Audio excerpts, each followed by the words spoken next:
நிகழ்ச்சியின் இப்பகுதியை இணைந்து வழங்குவோர் V-Guard. இந்து கலாச்சாரத்துல கேள்வி பதில் இப்ப சொல்ல சொல்லுங்க. எத்தனை இடத்துல நெய் தீபத்துக்கு பதில் டால்டாவில கலந்து இந்த இடத்துல மோசடி நடக்குதுன்னு பாஜக குற்றச்சாட்டுது. அப்ப யூனிவர்சிட்டி செல்வமா இருக்கலாம், எங்களுக்கு ஹெச்ராஜாவா இருக்கலாம், பாஜக நிர்வாகிகள் வந்து சந்தேகம், நீங்க எங்களுக்கு மிகப்பெரிய இந்த இடத்துல மோசடி நடக்குதுன்னு நாங்க சொல்றோம். நீங்க அந்த கேள்வி வரப்ப தமிழகத்திலயும் இது நடக்குதுன்னு நாங்க வந்து குற்றச்சாட்டு வைக்கிறோம் இல்லையா? அதனாலதான் இந்த இடத்துல ஆலயத்திட்டு வெளியேறு அப்படின்னு நாங்க சொல்றோம். இந்துக்களுக்கான ஒரு நம்பிக்கையான நீங்க பழனி விஷயமா இருக்கலாம். பழனியில உண்மையாக வந்து மாணவர்கள் முருக பக்தர்களை கலந்துட்டாங்க. சந்தேகம் எழுப்புறது வேற, அது ஒரு குற்றச்சாட்டு மாதிரி போகும்போது அதுக்குதான் அவங்க ஒரு எக்ஸ்பிளனேஷன் கொடுக்கறாங்க. டிஃபமேஷன் வேற போட்டுருக்காங்க, வழக்கு பதிவு பண்ணிருக்காங்க செல்வகுமார் மீது. இந்த ஆளு அரசாங்கத்தை பத்தி எது கேட்டா பாஜக காரங்க வந்து எந்த வழக்கு போட்டாலும் சந்திக்க தயாரா இருக்கிறோமா? நீங்க எந்த வழக்கு வேணாலும் போடுங்க, என்ன வேணாலும் சிறையில் வைங்க. ஆனா எங்களுடைய உரிமையை எனக்கு விட்டு கொடுக்க மாட்டோம். நீங்க எங்க வேணாலும் வைங்கன்ற, சிறையில வைங்க, என்ன பழி வாங்குங்க, அதெல்லாம் நாங்க சட்ட ரீதியா சந்திச்சுப்போம். அதுக்காக வந்து கடந்து நாங்க போக மாட்டோம். அதனாலதான் இங்க வினோத் சில்வமா இருக்கலாம், ஹெச்ராஜாவா இருக்கலாம், மற்ற நிர்வாகிகளா வந்து அதான் வந்து சொல்றோம். அதனால நீங்க அரசாங்கம் அழுகின்ற அரசாங்கம் உங்களுக்கு தெரியும் இது மத உணர்வுகள் அப்படின்னு வரும்போது ஒரு சென்சிட்டிவான இஷ்யூ. அப்போ அது தொடர்பா ஒரு சந்தேகம் அப்படின்னு எழுப்பும் போது அதுக்கு பின்னாடி என்ன ஆதாரங்கள் அப்படின்னு கூடவா யோசிக்காம ஒரு சந்தேகத்தை எழுப்புவாங்க பாரதிய ஜனதாவினர்? நாங்க அதாவதுங்க ஆதாரம் இல்லாம எதுவும் நாங்க சொல்ல மாட்டாங்க. நீங்க டெஃபர்மேஷன் போட்டுங்க, நீங்க வந்து நான் அதை வந்து நாங்க வழக்க சந்திக்கிறோம் சொல்றோம். நாங்க வந்து எப்ப இருந்தா கொள்முதல் பண்றோம்னு இல்ல. இப்ப நான் இருக்கிற மத்த விஷயங்கள் சொல்றேன் இல்லையா? ஹெச்ராஜ் அவர்கள் பேசுற வச்சுக்கமா இருக்கலாம். நீங்க இந்த இடத்துல வந்து ரொம்ப புனிதமா இருக்குன்னு சொல்றீங்க. இந்த இடத்துல நிச்சயமாக இந்த விரோதத்துக்கு ஒரு துறையாக இருக்குதுன்னு பாஜக தொடர்ந்து குற்றச்சாட்டு வைக்கிறோம். அதனால இப்ப அதான் சொல்லணும். இப்ப டால்டா வந்து எத்தனை நெய் தீபத்துக்கு பதில் டால்டா தீபம் ஏற்றப்படுதுன்னு நினைக்கிறீங்களா? நிச்சயமாக குற்றச்சாட்டு வைக்கிறேங்க. இது வந்து நடக்குதுங்க. வந்து டால்டா கலக்கப்படுது. இதுதான் எங்க குற்றச்சாட்டு. நாங்க வந்து இந்துக்களுக்காக குரல் கொடுப்போம். இந்து அறநிலையத்துறை என்பது இங்க வந்து சரி என்ன வழக்கு போட்டு திருப்பதிக்கு நெய் கொடுக்கிற நிறுவனம் தான் இங்க பழனிக்கும் நெய் கொடுக்குறாங்க அப்படின்னு ஒரு சந்தேகத்தை எழுப்புறாங்க. அதை தீக்காம அரசுக்கு களங்கம் விளைவிக்கிறாங்க அப்படின்னு அவங்களை குற்றம் சுமத்தி டிஃபமேஷன் போடுறது, அது சொல்றது சரியா? ஒரு சந்தேகம் எழுப்புறாங்க, அவங்க மத உணர்வு புண்பற்றுமோ அப்படின்னு ஒரு சந்தேகத்தை எழுப்புறாங்க. அதை தீர்த்து வச்சிட வேண்டியதானே? யாரும் மத உணர்வை புண்பற்றுறது? எவ்வளவு காலமா எந்த நெய்யில் இந்த இவங்க சொல்ற ஏஆர் டைரி அவங்க வந்து இதுதான் ஃபர்ஸ்ட் டைம் திருப்பதி கோயிலுக்கு நெய் அனுப்புகிறாங்க. இதுக்கு முன்னால் அவங்க அனுப்பவே இல்லை.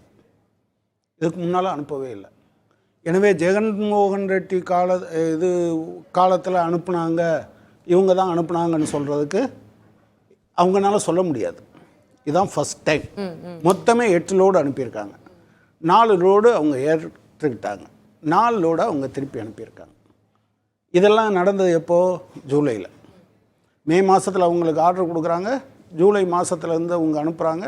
8 லோடில் 2 லோடு ஜூலையில் அனுப்புனா, 2 கன்சைன்மெண்ட்டை அனுப்புனா, 4 லோடை அவங்க இது கண்டாமினேஷன் இருக்குது அப்படின்னு திருப்பி அனுப்புகிறாங்க. இந்த எடுத்த சாம்பிள் கூட அதில் எடுத்த சாம்பிளான்னு இன்னும் யாருக்கும் தெரியாது. இந்த வயர் இணைய இதழ் அந்த டோட்டல் ரிப்போர்ட்டை இன்றைக்கி போட்டிருக்காங்க. போட்டு கடைசியில் இதில் விலங்கின் கொழுப்புகள் இருக்கான்னு கண்டுபிடிக்கிறதுக்கு இன்னும் பல டெஸ்ட் எடுக்கணும்னு சொல்லியிருக்காங்க. ஸோ யாருங்கிறது அதில் கிடையாது, எந்த நிறுவனத்தினுடையதுன்னு கிடையாது. அப்படி இருக்கையில் இவங்க ஏன் இதை டார்கெட் பண்ணுறாங்க? ஏஆர் டைரிஸை டார்கெட் பண்ணுறதுக்கான காரணம் என்ன? வினோத் செல்வம் அப்படி சொன்னார்ல, சொன்னதுக்கு முன்னால் செக் பண்ண மத உணர்வு புண்படுது, எங்களுடைய மத உணர்வு புண்படுது. நீங்கள் தான் புண்படுத்துறீங்க. இதுவரை செக் பண்ணாத ஒன்றை லட்டு சாப்பிட்ட அத்தனை பேரையும் குற்ற உணர்வுக்கு தள்ளுறது பாஜக. சங் பரிவார் இருக்கா இல்லையானா இன்னும் தெரியல. அப்போ ஏன் நீங்கள் சொல்கிறீங்க? அவர் சொன்னார் நாங்கள் ராஜா அதை எழுப்புவார். நான் சொல்கிறேன் சார், தயவு செஞ்சு தப்பாக எடுத்துக்காதீங்க. தமிழ்நாட்டை 2023 ஜனவரி முழுவதும் நீங்கள் ஒரு பதட்டத்தில் வச்சுருந்தீங்க. அதாவது மைக்கேல்பட்டிக்கு அது திருக்காட்டுப்பள்ளின்னு பேர் இருந்தது, மைக்கேல்பட்டின்னு பேரை மாற்றினாங்கன்னு வானதி சீனிவாசன் ட்வீட் போட்டாங்களா இல்லையா? அப்புறம் அதை டெலீட் பண்ணாங்களா இல்லையா? அதை வந்து சிபிஐட்ட கேட்காம, தமிழ்நாடு அரசாங்கத்துக்கிட்ட கேட்காம திரு ஜிஆர் சாமிநாதன் சிபிஐக்கு அனுப்புனாரா இல்லையா? அந்த நிமிஷத்தில் ஏதாவது ஒரு பிரச்சனை வந்திருந்தா அந்த பள்ளியின் மீது தாக்குதல் வந்திருக்குமா இல்லையா? எனக்கு புரிகிறது திரு கனகராஜ். நான் இன்னும் தலைப்புக்குள்ள நின்றலாம் அப்படின்னு பார்க்குறேன். ஆந்திராவில் ஒரு சர்ச்சை வருது, திருப்பி டெஸ்ட்டுக்கு அனுப்பியிருக்காங்க. அது இன்னும் 2-3 நாள் கழிச்சு நமக்கு ரிப்போர்ட் வந்துடும் என்ன அப்படின்னு நிரூபிக்க லேபுக்கு அனுப்பியிருக்காங்க, நமக்கு ரிப்போர்ட் வந்துடும். அதே மாதிரி நீங்களும் அனுப்பி நிரூபிச்சிட வேண்டியதானே, இதில் என்ன? அதுக்குள்ளே ஏன் நீங்கள் இப்படி போடுறீங்க? இப்போ பழனி கோயிலில் அப்படி இருக்குன்னு சொன்னோன்னு ஒரு பதட்டம் வரும்ல. பழனிக்கு போயிட்டு வந்த எல்லாத்துக்கும் ஒரு பதட்டம் வருமா இல்லையா? எவ்வளோ பெரிய சிக்கல் இதில் நீங்கள் பார்த்தீங்கன்னா, ஒரு திடுக்கிடத்தக்க வகையில் மக்களை உடனடியாக உணர்வுபூர்வமாக இப்போ 2 நாளைக்கு முன்னால் இவர் ஒன்று போட்டிருக்கார், யார், அர்ஜுன் சம்பத். அவர் ஒரு கட்சிக்கு தலைவர்னு வேற பேர். அவர் என்ன சொல்கிறாரு, சீதாராம் யெச்சூரி கிறிஸ்தவர். வெக்கம் வேணாம். குறைஞ்சபட்ச தமிழ்நாட்டில் இருக்க அரசு பள்ளிகளில் தமிழ்நாட்டில் 6% தான் யார் இருக்கா, கிறிஸ்தவர்கள் இருக்காங்க. 60% ஆசிரியர்கள் கிறிஸ்தவர்கள்னு போடுறாரு. அது ஏதாவது உண்மை இருக்கா? அது 67,000 பேர் பார்த்துருக்காங்க. சபாஸ், வெரி குட். யாரும் போய் எங்கேயும் செக் பண்ணுறதே இல்லை. அவர் ராஜாவை பற்றி சொன்னார். ராஜா அவருடைய கடந்த காலம் என்ன சார்? 2017 ஜூன் மாதம் 22ஆம் தேதி இவங்க ஹேபிச்சுவல் அஃபண்டர்ஸ். உண்மையை சொல்லப்போனால் இவங்க ஒருத்தரை கூட அப்படி சட்டத்தில் இடம் இருக்கான்னு தெரில. 2017 ஜூன் 22ஆம் தேதி ராமநாதபுரம் நகர பாஜக தலைவர் அஸ்வினி குமார் அவர் மேலே ஒரு தாக்குதல் நடக்குது. ஹச்ராஜா என்ன சொல்லியிருந்தார் தெரியுமா? முஸ்லீம் பயங்கரவாதிகள் மிருகத்தனமாக தாக்கப்பட்டதை வன்மையாக கண்டிக்கிறேன். சாவகாசமாக நடந்து போய் பக்கத்தில் இருக்க மசூதியில் அந்த அருவாளில் இருந்த ரத்தத்தை எல்லாம் கழுவிட்டு போயிட்டாங்கன்னு அவர் ஸ்டேட்மெண்ட் கொடுத்துருக்காரு. நாராயணன் திருப்பதி, தமிழக காவல்துறை தாலிபான்களை ஒடுக்க முடியலைன்னா மத்திய அரசு பொறுப்பில் ராமநாதபுரத்தை விடுங்கன்னு சொன்னார். கேடி ராகவன், இஸ்லாமிய அடிப்படைவாதிகள் அஸ்வினியையும் அவரது தந்தையையும் தாக்கியுள்ளனர்னு கொடுத்துருக்காரு. இவ்வளவும் இவங்கெல்லாம் பெரிய தலைவர்கள், சாதாரண ஆளு கிடையாது. கைது செய்யப்பட்டவங்க யார் தெரியுமா? மணிகண்டன், தஸ்வே ரவி, முத்துராமலிங்கம், தஸ்வே தவசிநாதன், சதீஷ். காரணம் என்ன தெரியுமா? தனிப்பட்ட பகமை. ராஜாவுக்கு எங்கேருந்து அங்கே கிடைச்சது? கையில் கட்டிட்டு வந்தாங்க. எல்லா விவகாரத்திலும் மூலமா அவங்க என்ன பண்ண பார்க்குறாங்க? ஒரு அதாவது என்னன்னா பதட்டம். நீங்கள் வந்து பக்தி இல்லாதவர்கள் இதையெல்லாம் செஞ்சாங்கன்னு வச்சுக்கோங்க. நீங்கள் தமிழ்நாட்டில் ஏற்கனவே அவங்களுக்கு ஒரு டார்கெட் இருக்குது. அவங்களுக்கு நாய் வித்த காசு குறைக்காதும்பாங்க. மாடுக்கறி ஏற்றுமதி பண்றவங்க கொடுக்குற காசு மட்டும் உங்களுக்கு கசக்கவே கசக்காது. இந்த ஒரு இஷ்யூ வருது, மாற்றி விமர்சனங்களை முன்வைக்கிறாங்க, ஒரு சந்தேகம் எழுப்பப்படுது, அறநிலையத்துறை அதுக்கு ஒரு எக்ஸ்பிளனேஷன் கொடுக்குறாங்க. இதுல மதக்கலவரத்தை ஏற்படுத்தி மனித உயிரிழப்புகள் ஏற்படக்கூடிய சூழ்நிலையை உருவாக்க திட்டமிட்டிருக்காங்க அப்படின்ற அந்த ஒரு ஸ்டேட்மெண்ட் கொஞ்சம் அதீதமா இல்லையா அறநிலையத்துறையோடது? நான் என்ன கேட்குறேன், நீங்கள் ஜூலை மாதம் 2 கன்சைன்மெண்ட் கோயில் நிர்வாகத்தினுடையது, ஜூலை மாதம் தான் நீங்கள் பார்த்துருக்கீங்க. இதில் ஜெகன்மோகன் ரெட்டி எங்கேருந்து வர்றார்? அப்படின்னா நீங்கள் என்ன பண்ணியிருந்துருக்கணும், போன வருஷமோ அதுக்கு முந்தின வருஷமோ அவர் காலத்தில் அவார்டான ஒரு இதில் இப்படி இருந்திருக்கணும். இப்போ அது ப்ரூவ் ஆகலை. அதனால தான் சொல்கிறேன், இவங்க வழக்கமாக என்ன பண்ணுவாங்கன்னா, அவர் கிறிஸ்தவர், இவரோட ஜெகன்மோகன் ரெட்டி பற்றி இவர் பேசுனது வயரில் போட்டிருக்காங்க தேர்தலுக்கு முன்னால். அவர் நான் ஜெயித்தா வெங்கடேஸ்வரர் கோயிலுக்கு போவேன், அவர் ஜெயித்தா போப்பை பார்க்க போவார், நான் இதை வச்சுருப்பேன், அவர் பைபிளை வச்சுருப்பார், இப்படி பேசினவர் தான். இவர்களுடைய இயல்பான குணம் அது. நீங்கள் மறந்துடாதீங்க. நான் தமிழக மக்களுக்கு சொல்ல விரும்புகிறேன்.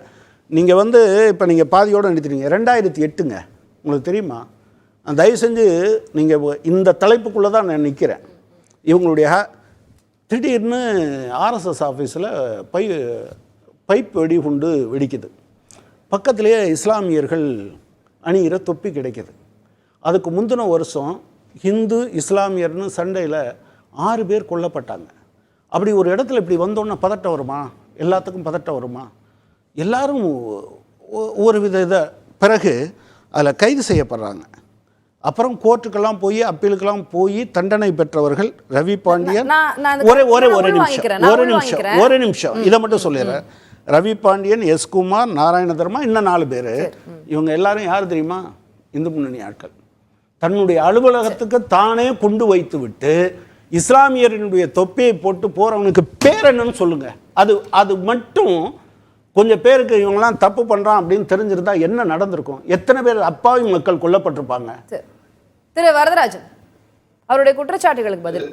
இல்ல கனகராஜன் வந்து சொன்னார் சார், நான் இன்னைக்கு சொல்றேங்க, இந்த இஸ்லாம் அதாவது கம்யூனிஸ்ட் கட்சி RSS பாஜக தொண்டர்கள் மனிதாபிமானம் இல்லாம கேரளத்துல கொண்டுட்டு இருக்குது பல பேரை. அது கனகராஜன் வந்து மறுக்கலாம், ஆனா மனசாட்சியோட ஒரு அதை ஏத்துக்கணும். அதாவது மனித நேயமே இல்லாத கட்சி கம்யூனிஸ்ட் கட்சி. இன்னைக்கு சொல்றாரு சார்,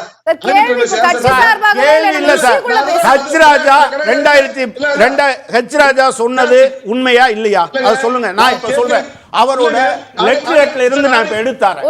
ஒருத்தர் பேசுங்க. திரு கனகராஜன் கொஞ்சம் இருங்க, நான் என்ன கேக்குறேன், ஆடிட்டர் ரமேஷ் யாருன்னு கொண்டா? யாரு ஆடிட்டர் ரமேஷ் யாரு கொண்டா? இஸ்லாமிய பயங்கரவாதம் தான் சொல்றேன். சார் தலைப்புக்குள்ள நின்னு பேசுனீங்கன்னா நல்லா இருக்கும். Sir Varadarajan I come back to you. No Varadarajan communist கட்சி இல்ல நம்ம டிபேட் ஆக வேண்டாம். வரதராஜன் ப்ளீஸ். ஓகே நான் வந்துறேன். என்ன கேக்குறேன் சொல்லுங்க. சம்பந்தமா நீங்க சொல்ற குற்றச்சாட்டுலாம் அப்படியே ஏத்துக்கோங்க. மறுபக்கம் நீங்க வந்து எங்களை மத்த பயங்கரவாதிகள் இது பண்றப்ப நீங்க வந்து நீங்க வேடிக்கை பாருங்க. எந்த பயங்கரவாதி? நீங்க தான் சார் மிகப்பெரிய பயங்கரவாதிகள். காந்தியை கொண்ட பயங்கரவாதிகள். கல்புர்கியை கொன்னவங்க நீங்க, கல்புர்கியை கொன்னவங்க நீங்க, காந்தியை கொன்னவங்க இருவருக்கும் Varadarajan please. Okay I will come back to you. அடுத்த செக்மென்ட்ல வர நீங்க ஸ்டாப் பண்ணுங்க ப்ளீஸ். இந்த பயங்கரவாதிகள் சொல்லுங்க. ரெண்டு பேரும் தலைப்பு விட்டு வெளியில போறீங்க. Varadarajan please. Okay I said I come back to you. நான் வரேன் சார், நான் வரேன் உங்ககிட்ட. இல்ல நம்ம ரெண்டு பேர் தலைப்பை விட்டு ரெண்டு பேருமே வெளியில போயிட்டீங்க, which is not okay. சரியா? நான் என்னால அனுமதிக்க முடியாது. Very sorry, I'm very sorry. நிகழ்ச்சியின் இப்பகுதியை இணைந்து வழங்குவோர் We God